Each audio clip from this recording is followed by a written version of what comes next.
Good afternoon. This is the House Appropriations Committee. It is Wednesday, April 22nd, 2026. It's just after 2 p.m. and we are here with Ted Barnett from Joint Fiscal Office to talk about Vermont's population and demographics. So I understand you did this with House Ways and Means this morning. So you're all well practiced and versed in this. So welcome, Ted. Thanks for joining us this afternoon.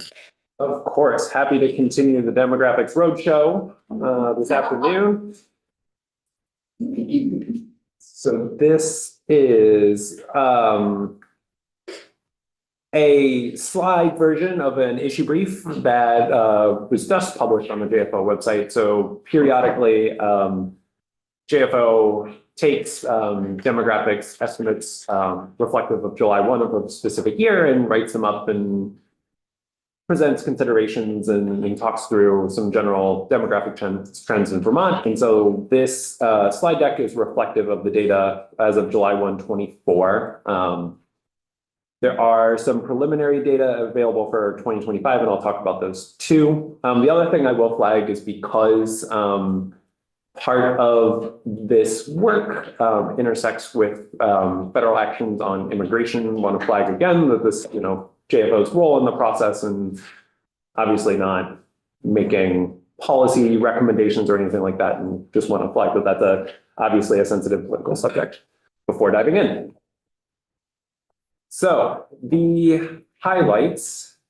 So after our post-pandemic swell of 4,100 people between 2020 and 2021, there were slight increases in 22 and 23 in our population, but then in 2024, population decreased by 215 people. It's the first decrease since before the pandemic in 2019. Our population as of July 1, 24 is 648,493. Even though that is a specific number, I will flag that these are population estimates. So in between, you have the decennial census, and every 10 years, and those are going to be much more specific numbers. And these annual updates are done by the American Community Survey. They're a smaller sample, and so they do get revised time to time, particularly when new numbers come out. And so if you see things that are slightly different, it's because of the release schedule and adjustments to numbers. So Ted, I'm thinking of the 2020 census and we were all locked down and people were coming to Vermont to escape their New York City apartments and walk in the woods. And there's not much we can do about it, but I have to say personally, I'm not feeling like I have a lot of faith in the accuracy of the 2020 census. I don't know if you look at other states to see how they're comparing versus what they got in 2020. Have is everybody kind of crazy? I mean, there's a town near me, next to me, that's very small that said it had an increase of 250 people. That town is so small that if 250 people moved in, everybody would know that.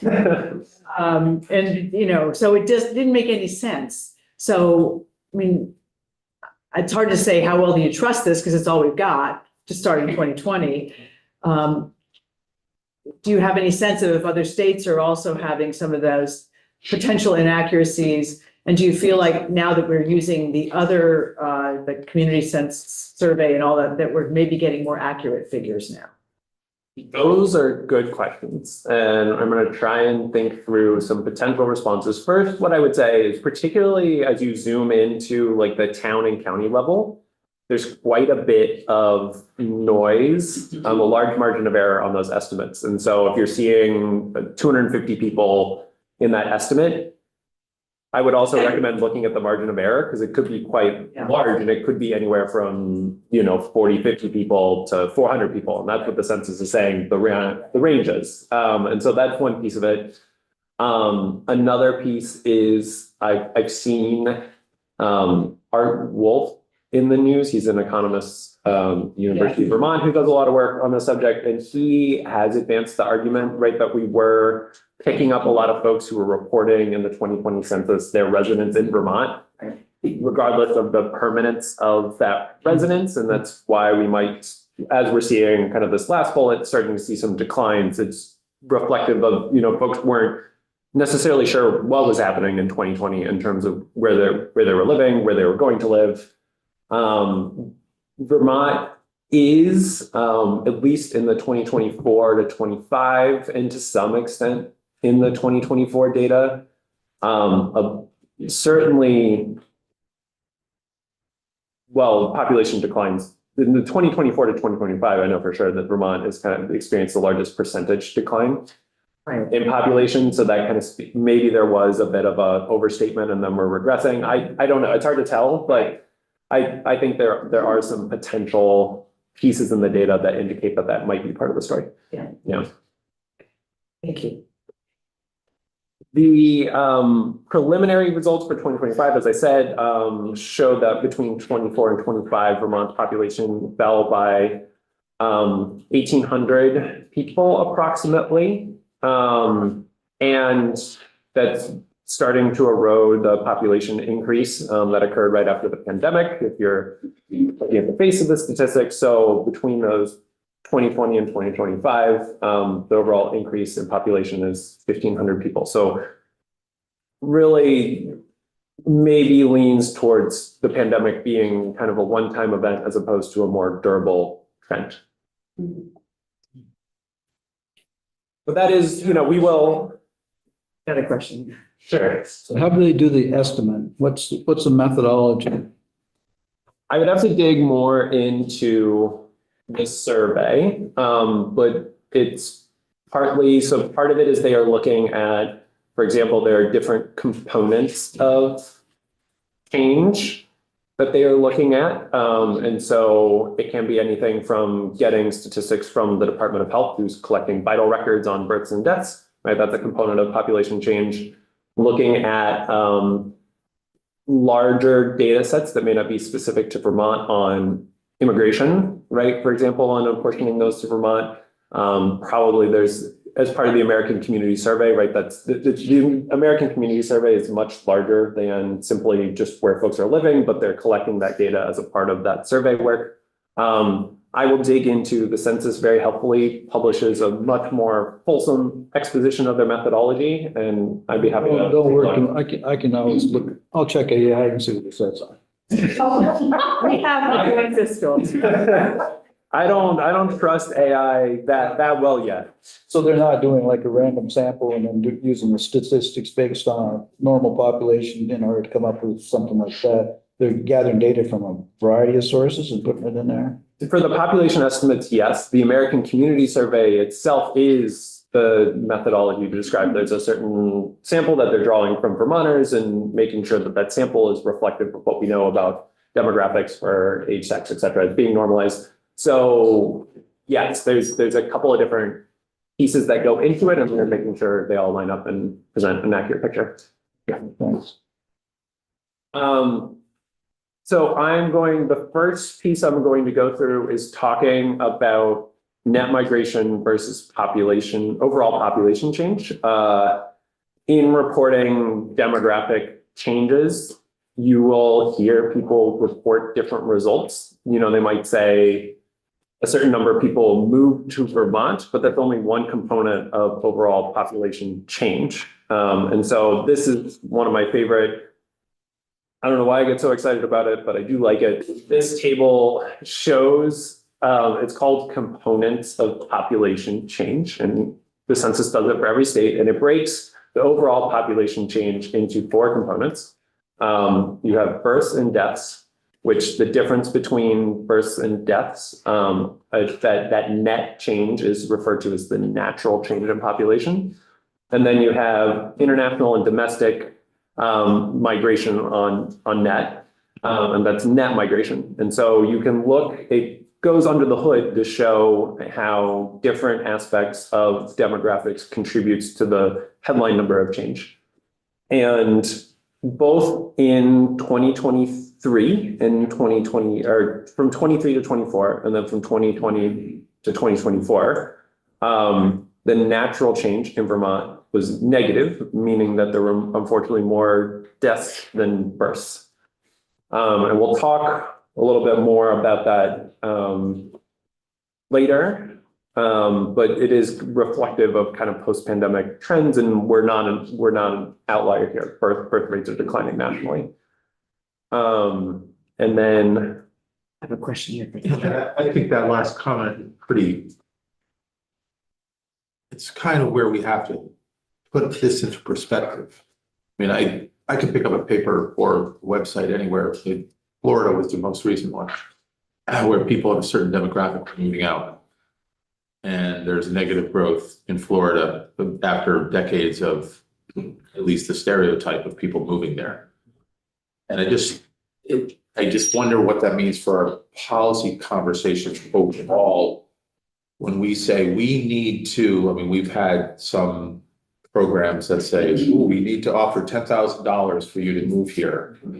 Well, everybody's either doing that, or some people are doing that, or it's not effective, or we think that creates an atmosphere of thinking that we're the only ones losing population. And I just think it's really important for us to keep in mind that everybody, especially in different demographics, are losing people. And it's, you know, how would that shift our thinking about getting so enthusiastic about programs to attract people here? It strikes me as a zero-sum game in the end, and that's what these numbers are showing.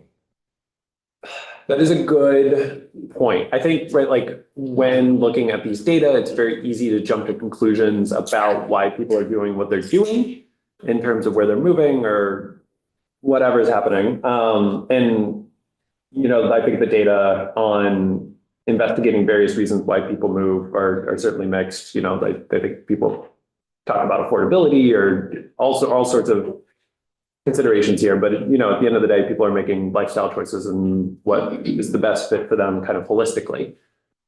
So yes, I think it's a good point, and it's hard. It's also hard to know in evaluating certain programs like worker relocation or kind of incentives to have people move here, whether the incentive itself was really driving people's decision or whether they were going to make the change anyway. And so getting that counterfactual look is really difficult. So yes. Yes,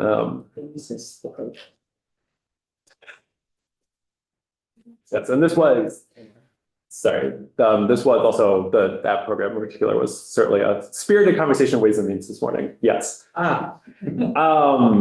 So in terms of net migration, I am first going to talk about the 2020 to 2024 data.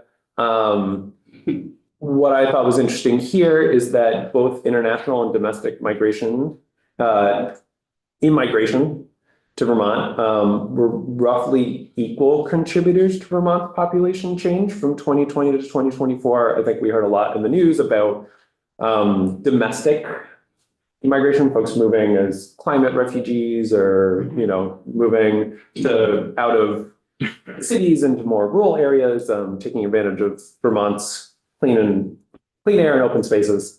And so, yeah, I want to note that international migration also played a large role in our population increase between 2020 and 2024. The other thing I will note is between 23 and 24, domestic migration was negative for the first time since the pandemic. And that really comes back to trends that were present before the pandemic. And so it indicates, right, that maybe folks are sort of moving out of Vermont, and whether that's folks who moved here during the pandemic or folks who are, you know, at other stages of life deciding to move out of the state, on net, we did lose people in Vermont to other states from 23 to 24.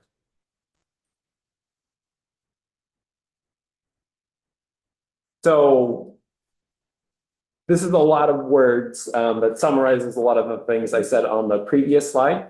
I think the key thing to note here is that because of, so yeah, this is going into more specific detail and using words.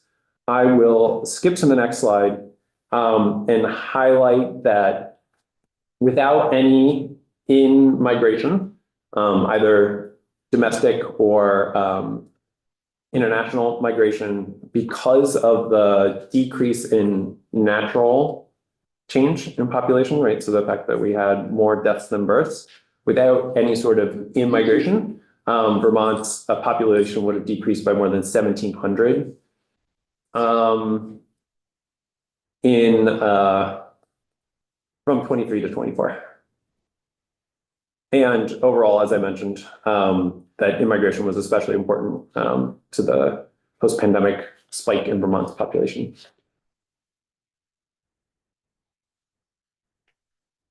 And so the next piece, this was talking about overall trends in where people are coming from and where the headline number is moving up or down in population. The other piece is talking about the age structure in Vermont. And so this next section will talk about population change by age group. This first table shows the number of people in a variety of age groups in 2020. And then in 2024, a few notes about this table. First of all, you will note that the age groups are not all the same size. And that is first done to compare with previous issue briefs. And then second, it is reflective of, more reflective of various, like where folks are in life. So 0 to 17, you're in your parents' household, you're in school. And then 18 to 24 is so we can zoom into folks who are in college or recently graduated. And then 25 to 39 is starting families, early working years. 40 to 54 is kind of thinking about, then 55 to 64 is folks who are later in their career. And then right at that 65, thinking about folks who are moving to retirement age. So the 18 to 24 bump is not because we had a baby boom, it's because they're all at UVM. They're all at UVM, exactly. The other thing I will note is that there are, I will talk about the changes in these groups. The changes are reflective of a host of things. It could be the change in population, but it's also reflective between 2020 and 2024, the fact that folks as they age are moving to new age cohorts in that span of time. So the change isn't necessarily, it's reflective of, particularly you'll see in kind of the between 55 and 64 and the 65 to 79 age group, that 55 to 64 decreased substantially, and then 65 to 79 increased. It's the baby boomers moving into a new age cohort. So with all of that kind of analytical preface out of the way, during the pandemic, looking at age groups, there was a slight, this is influx, there was an increase in the number of people who are either 25 to 39. That was a larger increase than folks 40 to 54, but both groups saw an increase. And that is, pandemic era immigrants. However, that increase was more than outweighed by the fact that that baby boomer generation is moving into a later age cohort. And yeah, I've had a game. Is there a way to take, I see that this is US Census Bureau. Mm-hmm. Can you make it so rather than being 55 to 65, I know these are traditional breakdowns, but is there a way to break it down to a specific age? So you can say from age 62, right? That's the end of the baby boom is I believe this in 2026, it's 62 to wherever the oldest is, like 80 or 81 or whatever. Can those numbers be broken down so that you can actually say, here's the baby boom? You could absolutely do this. And I put, I move forward, we're going to get to there. This is a line graph that charts the population within each single year of age. And so you can do a bit of mental work using that chart, but it's probably easier. So the census publishes data by single year of age. And so you can do any age grouping you would like within those data and add together the cohort that are represented by each single year of age. But I will absolutely get to that chart. It doesn't perfectly match, and we will talk a little bit about baby boomers. Yeah, it's not perfectly reflective of those generational terms, and yeah, in preference of. It just gives, because when we talk about things, even like the pensions, that are supposed to, we're supposed to stop taking, we're supposed to catch up with them in 2038 or whatever the current number is. Well, that's 12 years from now. That would be when I'm 77. Where's the rest of us? Just in terms of like, what is that chart going to look like when we take care of the pensions? Most of us who, I won't receive a pension from the state, but there will be many people who will no longer be on that chart or further down. Right, and yeah, 2038, right, you have two components is absolutely the folks you can transfer forward by 12 years, kind of our age structure and kind of rotate that around. And then, yeah, there will be some changes and maybe even dependent, it's dependent on climate change, what's happening in the world, folks choosing to move here or not. Federal action, right? Well, that certainly has an impact on the age structure. So yeah, it's kind of you can do some work of taking a snapshot of our age structure and moving it forward. And then there's noise around the edges of that for sure. Okay. The second piece here is the birth rates have also dropped sharply during the pandemic. There was in 2020, it really fell off when there was a lot of uncertainty in what was going on in the world. There was a rebound in 2021. However, that rebound didn't restore birth rates to what they were before the pandemic. And so, yes, those birth rates have remained subdued. There's also certainly a conversation happening that, folks are waiting until later to start families. So that's a part of the explanatory piece here. Yeah, so the long-term decrease in birth rates have resulted in lower number of children under the age of 18. So we're going to talk about a few different generational cohorts here. Our baby boomers born between 1946 and 1964. So folks who are 56 to 74 in 2020.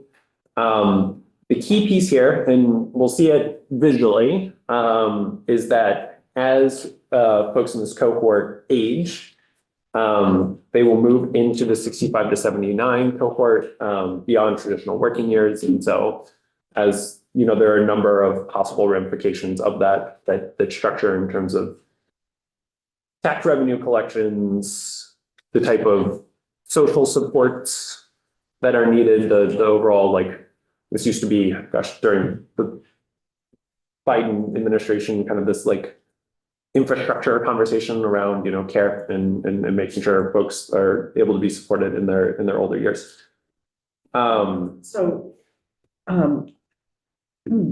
I think people are working longer than 65 by and large, certainly more of them that were working past 65 20 years ago witnessed this room. Of course, we're not all doing it for the money. We're not making enough, you say. Yeah, right. Or 11 cents an hour. But is there a way to get that information? So of the 65 to 79-year-old age cohort, how many people are actually still working and paying taxes on W-2 or whatever maybe not all W-2s. Outside of here, still working. Yeah. Yeah, I mean, we all are in this room. Some would be still working for themselves, so they'd be. Right, but the tax department, I don't know, it's, you probably know where to find that, but I'd be interested to know, we make these assumptions and yes, that's true. Probably fewer people are, but I bet more people are working between 65 and 79, either because they want to or they have to, than was true 20 years ago.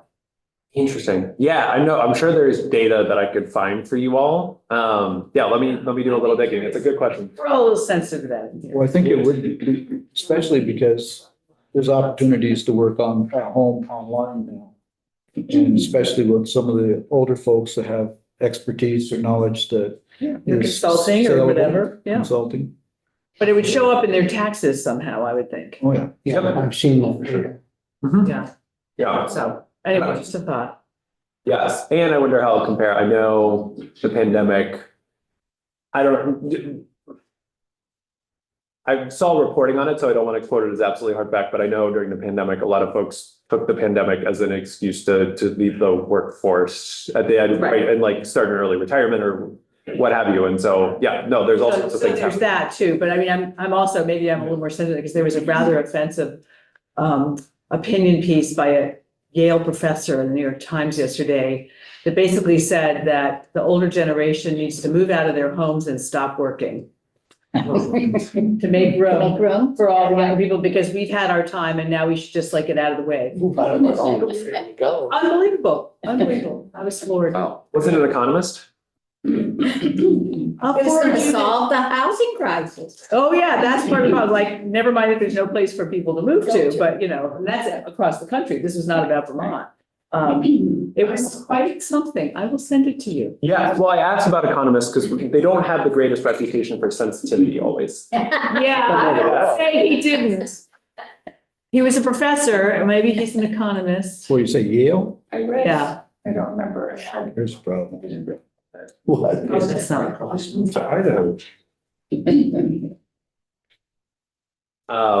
Yeah, so from 2020 to 2024, the 65 to 79-year-old age cohort saw the largest percentage increase of any group. It increased by 13,500 or more than 13%.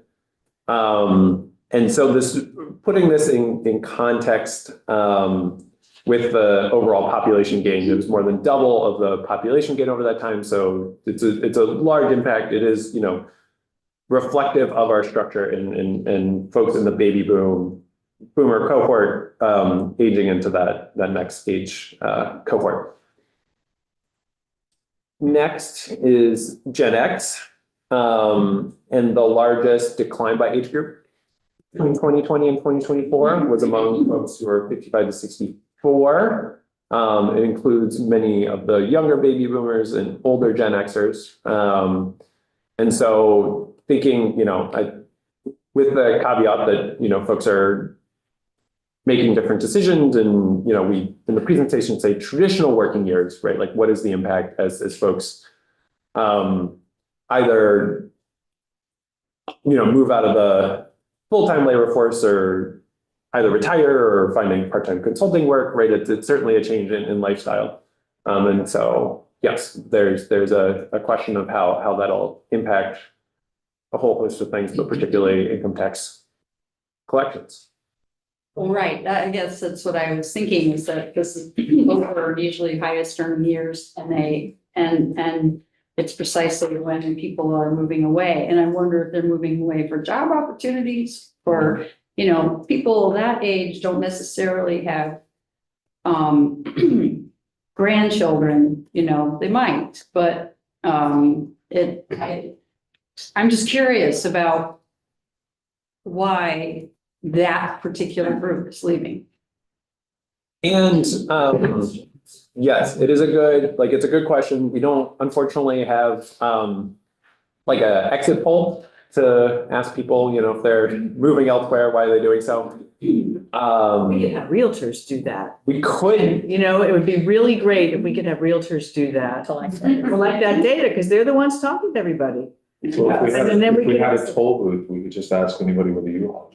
Yeah. Heading south. Take my kid to summer camp. well, you will see the moving, like you will see data from, yeah. It's from moving companies. Yes, they do provide a lot of data on how folks are moving around the country. Yes. So yeah, a lot of things to think through in this piece. And I will note that in the decrease in this age cohort, it might be some folks who are moving elsewhere, but a big chunk of this is folks moving from the 55 to 64 age group into that 65 to 79 age group between 2020 and 2024.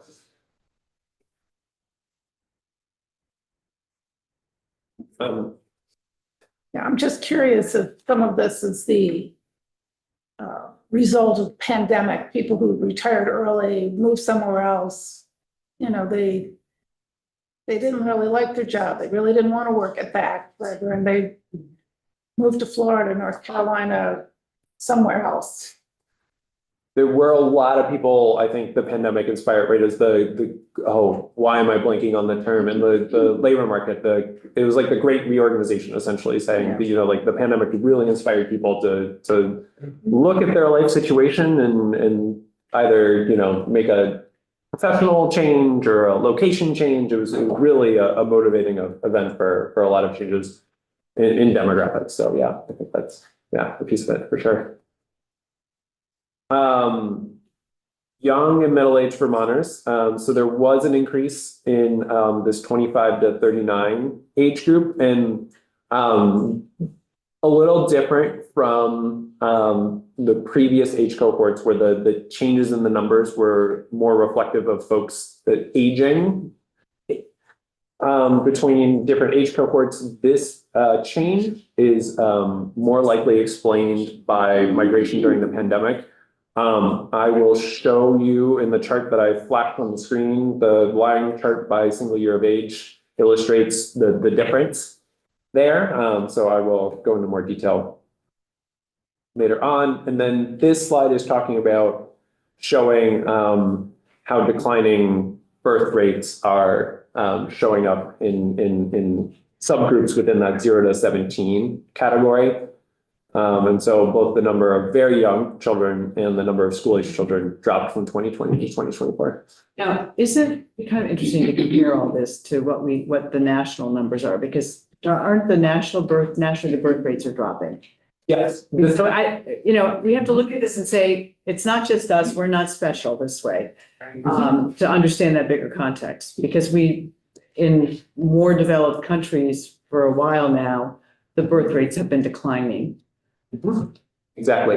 And within New England traditionally has had lower birth rates compared to the rest of the United States. So this is certainly when in a later slide in considerations, I have thinking through what demographic population numbers might be going forward. And, this is the birth rate is certainly that's a hard structural thing for Vermont to really impact. And there's a lot of evidence that speaks towards places that have tried to implement policy to make changes in that, not finding a lot of success. Yeah, so moving on to our single year of age chart. This really highlights graphically a lot of the changes we've been talking through in previous slides. So before we get into that, the blue line, as it shows in the bottom, is the number of people in a single year of age for in 2020. The green line is in 2024. And so although this is continuous, there would maybe be little dots at each specific point. So you could see, right, that both in 2020 and 2024, births were, at 5,000 ish. And so, yes, this shows a number of characteristics and changes in between 2020 and 2024. First is that our birth rate is lower in 2024 than 2020, and throughout from 0 to 17 at each single year of age, except for kind of here in the middle, there are more children in the single year of age in 2020 than there was in 2024. So that's showing kind of the long-term decrease in birth rates because it flowed through for a longer period of time. Then 18 to 24 is our UVM, folks going to college. So the population spikes.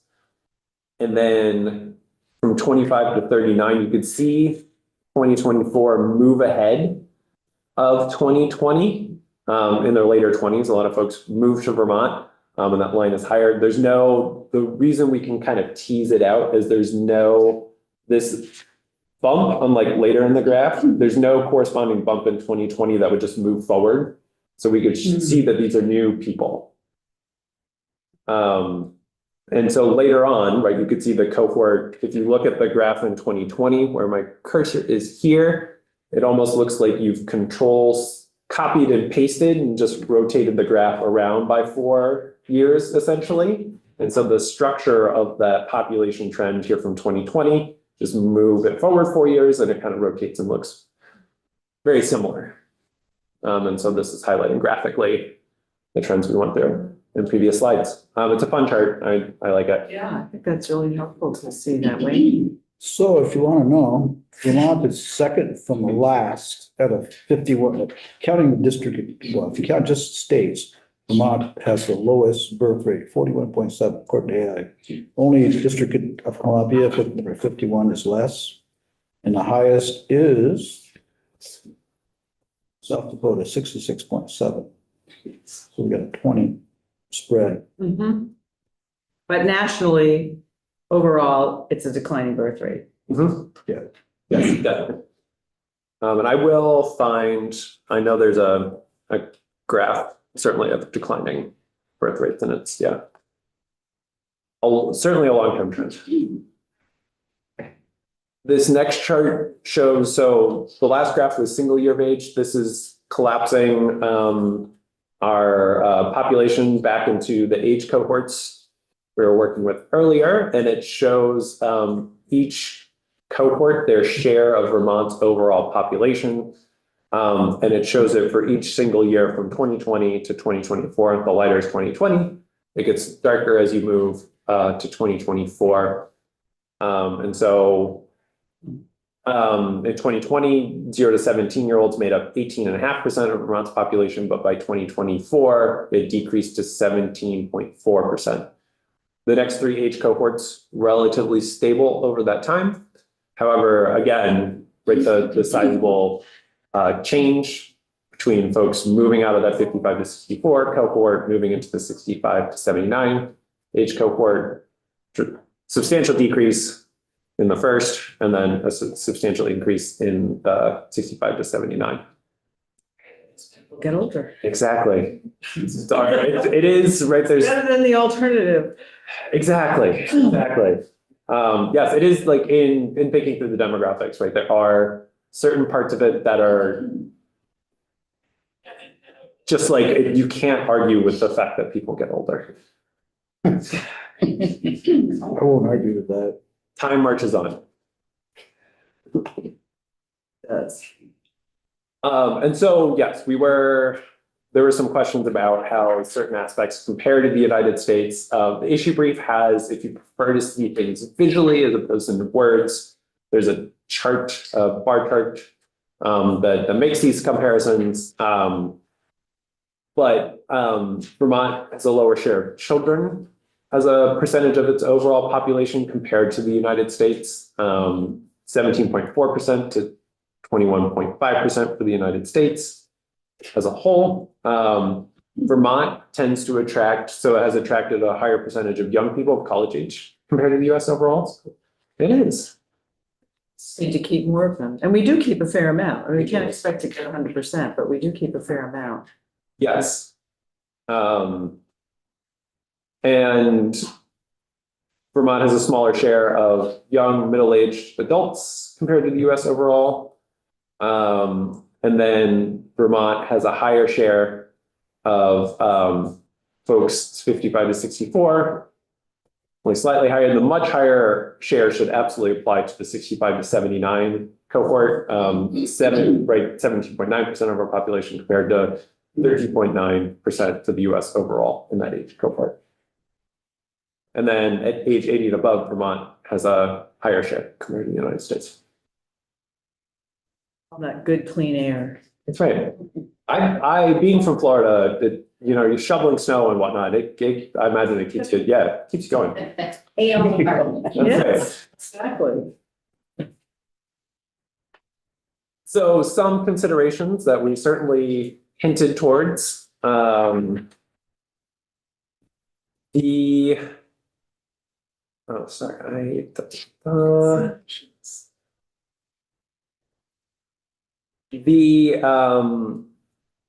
big $1 million question, one of the $1 million questions, is will population growth that happened right after the pandemic continue? So a lot of them working this issue brief, the data for 2025 hadn't started to come out yet. And so this 2024 was the first population decline since after the pandemic. And so it really is a question, it was more of a question, it still is a question of how durable was that population change after the pandemic. Unfortunately, as I mentioned, there are headwinds in each component of our demographics towards maintaining or generating any sort of population growth. That's very insightful. That's a fact. Yeah. Our demographics, I hadn't really thought about that. Yeah, unfortunately, that is, yeah, it's just a part of the puzzle there. So yes, in thinking, right, our two components of natural change, births and deaths. Birth rate was low, remained subdued after the pandemic. As the chair mentioned, long-term trends nationally of declining birth rates. So that's one piece that will, year over year, mean that there are fewer and fewer births, maybe, we don't know, it's gonna bottom out at some point. But it certainly, then that feeds through the rest of the demographic changes, each year it gets lower and lower, but those kids grow up, you just have fewer kids who are in schools, and that's a whole host of problems we're dealing with. Death rate is likely to stay elevated just because of the age of folks who are living here. And then there are the 2 points of parts of net migration, international and domestic. So a lot of folks from other states moved to Vermont after the pandemic. More recently, we're seeing that folks are now leaving Vermont to go to other states. This is reflective of trends that were present before the pandemic. Before the pandemic, roughly speaking, there was a slightly positive natural rate of change. There were more births than deaths that outweighed, and some international migration outweighed a negative domestic migration rate. And so will that trend continue long term?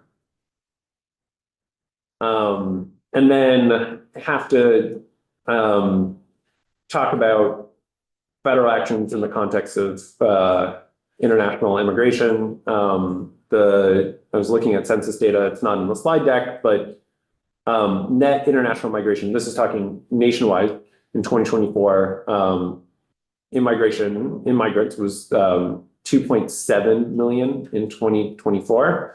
And then it declined to 1.3 million in 2025. And then the estimate from the census is that it'll be like 300,000 in 2026.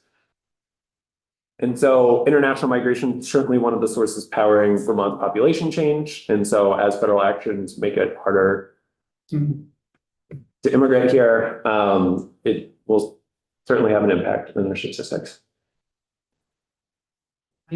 So what's the soonest that we'll have good data to give us a good bellwether of where things are gonna head to next census? Or For any specific component or just the overall number? overall, each of those components?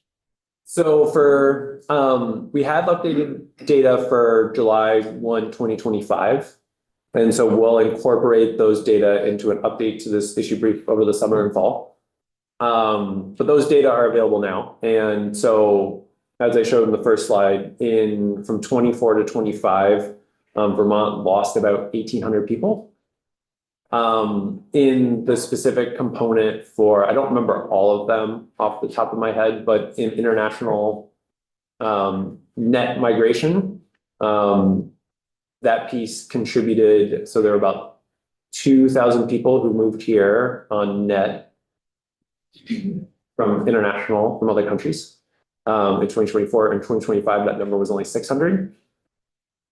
So the number is much lower in 2025, but yes, we will, for the 2026 numbers, we won't see those probably until some point late 2026, 2027.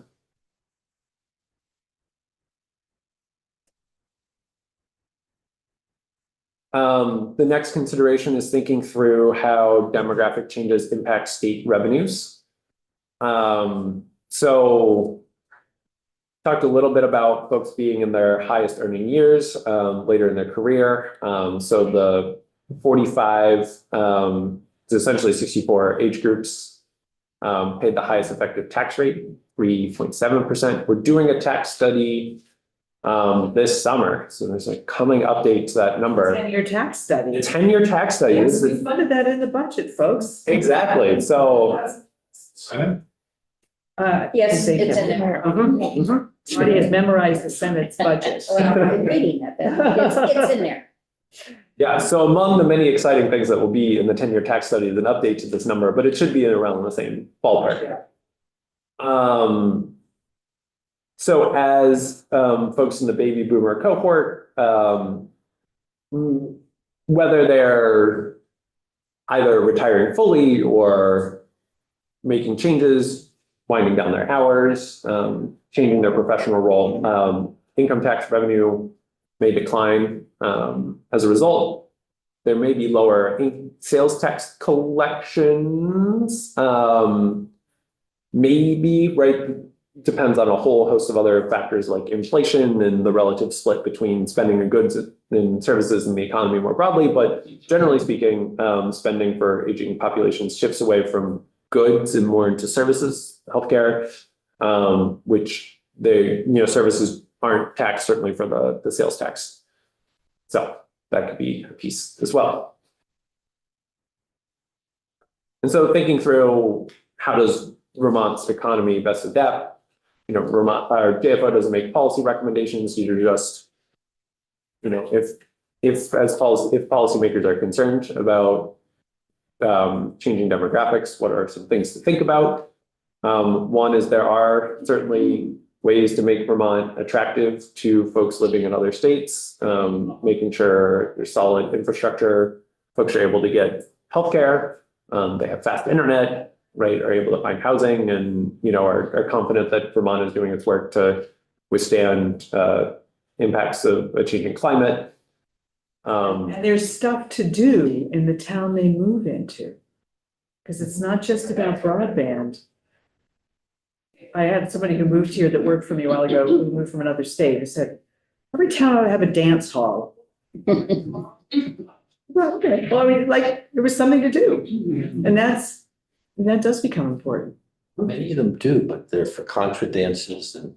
Yeah, I know. But are there restaurants, or there movie theaters, or there good places to hike and ride your bike, and all the stuff that people want to do in their lives and with their kids and all that. That's needs. Be vibrant. Investing in infrastructure is more than just healthcare and broadband and housing. It's stuff. Having a small school.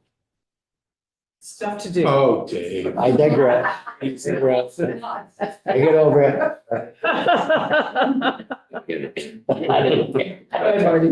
Ted, can we go back one slide here where you talk about the baby boomer group continues to age out on higher earnings age groups and income revenue made? I know an awful lot of people in that age group who were in the workforce at the right time when IRAs came along. And now these people are having to take the required, distributions. And I'm seeing a lot of folks who are not seeing their incomes decline dramatically.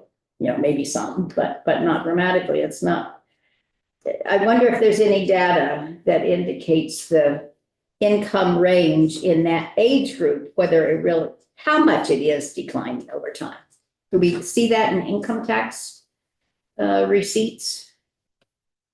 I'm trying to think because I will check in with Pat, who does. But you have investment returns as well, for those people who started investing when they were in their 40s or if they were or earlier. They have to pay taxes, so it should show up. Yes, it would show up on the taxes. They have to take the required distribution. I was looking at some of Pat Titterton's data on the income tax filers, and pretty sure it breaks out by age. And I was with a lot of older people, and I think about it, a lot of older people though have more discretionary income than younger people. When we were buying diapers, you consumed a lot of money on them, and they're past that. And so, and their houses are paid for, and they are, yeah. Mortgage payments or car payments necessarily. Right. And yeah, so it'd be interesting to know, because at the same time, we know there are a lot of older people who are on fixed incomes. Right. But it may not be, we shouldn't assume that most of them are not, don't have that, right? Because you're right, we were all, I remember when IRAs came in, Fidelity got started. I was working in Boston. And your father said to you better invest. Oh, yeah. Yeah, A so, lot of people didn't. you know, they may not have. A lot of people did not, but a lot of people did. It's So I'm really just- regional here across the The state. myth of the elder on a fixed income that is a lower income, I'm wondering how true that really is, or what the range is. I think the social security data, it's slightly less than 40% of seniors, their only income is social security. That's a large, That's a large. it's a large percent of the population that's in a different situation. And because a lot of those either didn't have covered employment or couldn't afford to put into an IRA. It's not insignificant, is what I'm saying. There's, Yes, and I think in this slide there, I would put an emphasis on tax revenue may decline. Yeah, I think it's hard for a whole variety of reasons. Yes, to understand exactly what's going to happen. You know, I know there's a lot of wealth more broadly, right? That's as we're coming into retirement age. Yeah, out there. So it's a good question. For sure. That's essentially, oh, I have this last bullet. Yeah, and so there are statewide efforts to think through, there's I think it's called the State Plan on Aging. But there are kind of holistic looks across, various aspects of state government in Vermont broadly as a state, right? And how to support aging populations and the services folks might need as they age. Yes, and how communities can help folks more broadly. So yes, that's, to the extent, right, it's these demographic changes are happening and are occurring, and planning is always a good, talking about scouting earlier. So being prepared. about what earlier? Scouting, yes. Like, yes, that was my poor attempt at a joke. Oh, okay. Yes. Right over my head. Yes, being prepared, exactly. If I, Go ahead, Dave. there was, I don't know the source, but it was reported in my local newspaper, quite reputable, that Lamoille County was identified as, in the future, one of the fastest growing counties in the country because of climate change. It happened to be located in such a location that would be very attractive to people who follow that type of thing.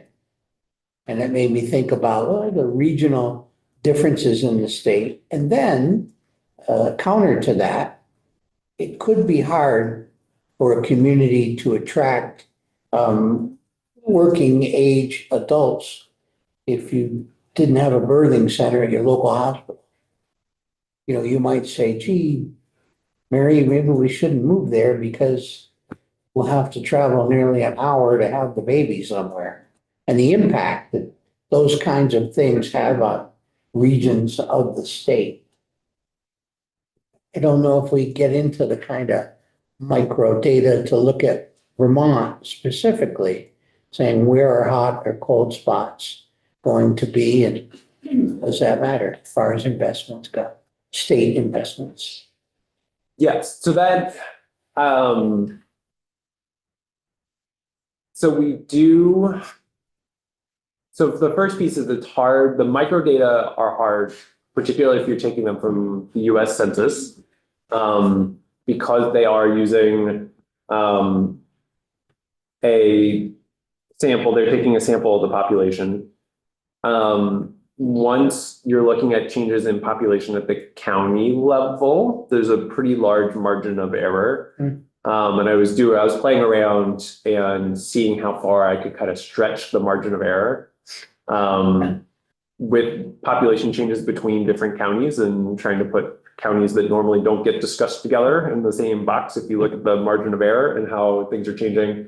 So I think it's hard to understand because this work is relying 100% on the US Census, and there might be other micro sources of data that are helpful, but yeah, with the census, it gets hard to really tease out what's going on. The other piece is Lamoille County, absolutely. I know the particular study that identified it as kind of a place that's more resilient to climate You change. did, okay. Yeah. Yeah. And it certainly is a part of the conversation. I like, one of the things I thought about in hearing the news about what was occurring out west and the type of winter they've had and whether they're gonna have a huge wildfire season, that is like something I think of, will we actually see anything in Vermont as a chain of like a butterfly chaos theory chain that, ends up impacting Vermont.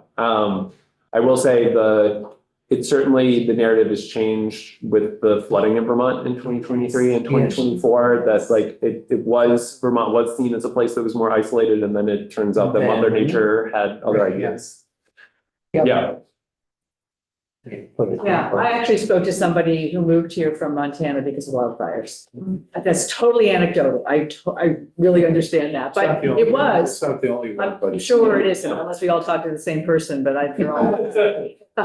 Lynn? Yeah, well, we had just anecdotally, we had someone who moved to our area because of the forest fires in California. But the other question I have is, all of these data are sort of like aggregates. Mhm.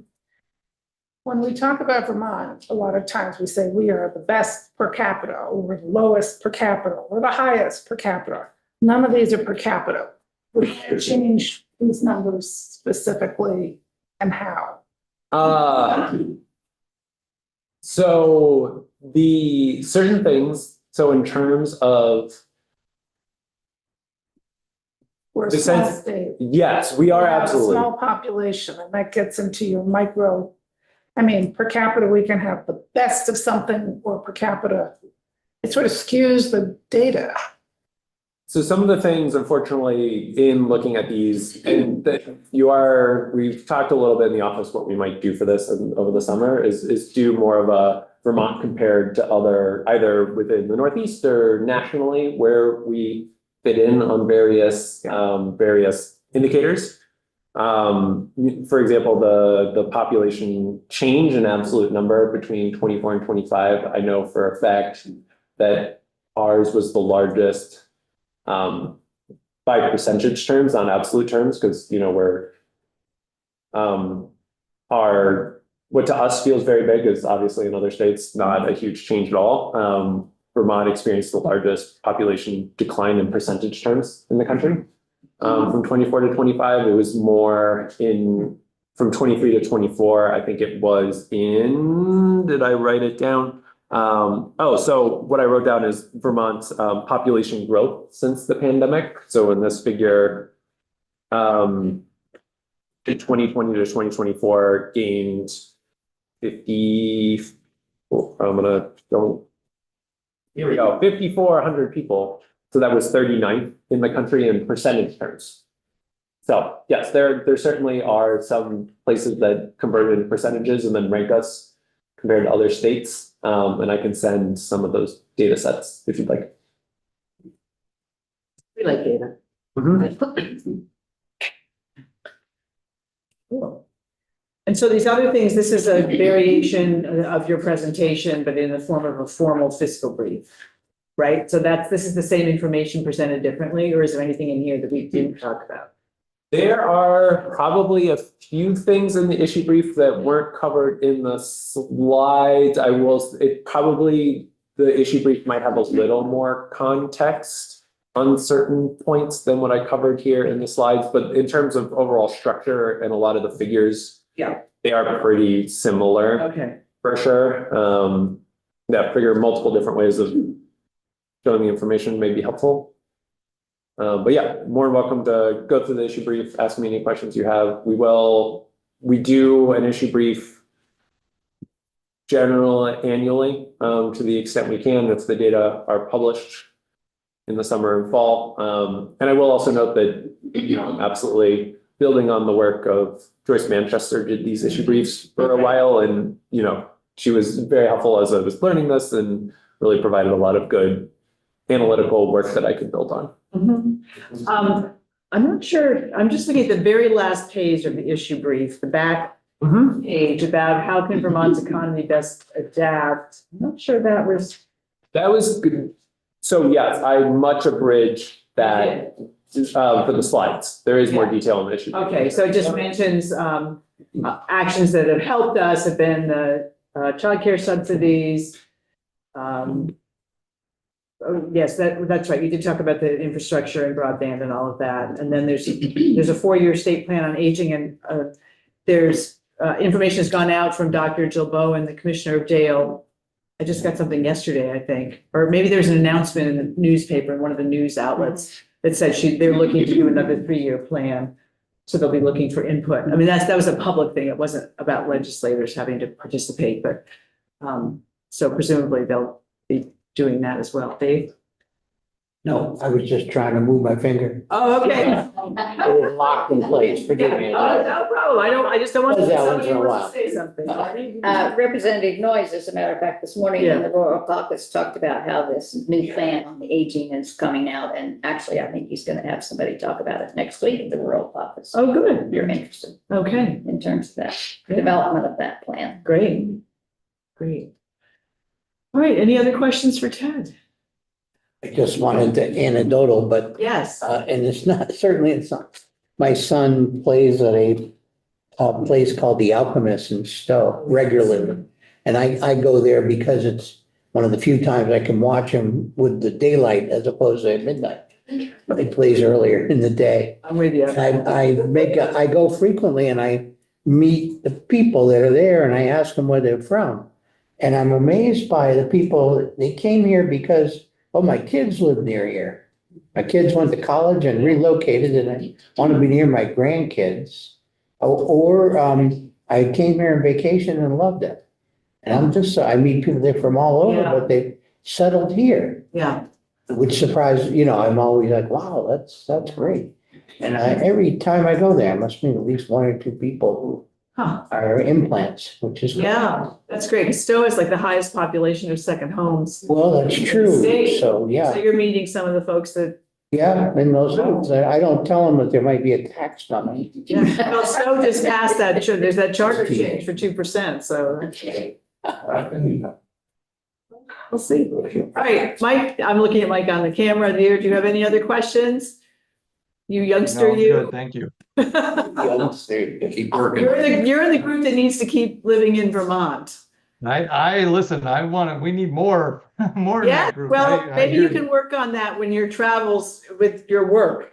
Because you go around the Northeast, so you meet lots of people and you can tell them the miles. I think Mike's just sitting there going, last man standing. Yeah. I might be here for the 200, the 300, but then these guys won't. All right. So committee tomorrow, Ted, thank you very much. This was great. Really appreciate it. I'm sorry, I missed Graham Campbell zooming in from New Zealand yesterday. Oh, I listened to a bit of it. It seemed. Yeah, I was on Ways and Means, but he was still in JFO before he was getting ready to move, so I got to know him then. Yeah. So Autumn, we're on tomorrow at what time? 10 o'clock, we have a bill. Wow. S 173. Yeah. S 173, it's a vote rehab, take a look at it. I think it's pretty straightforward, as I understand. I think it's around per diems. I haven't really spent a lot of time with it. Otherwise, Mike, if you want to stay for a second and we're going to go offline.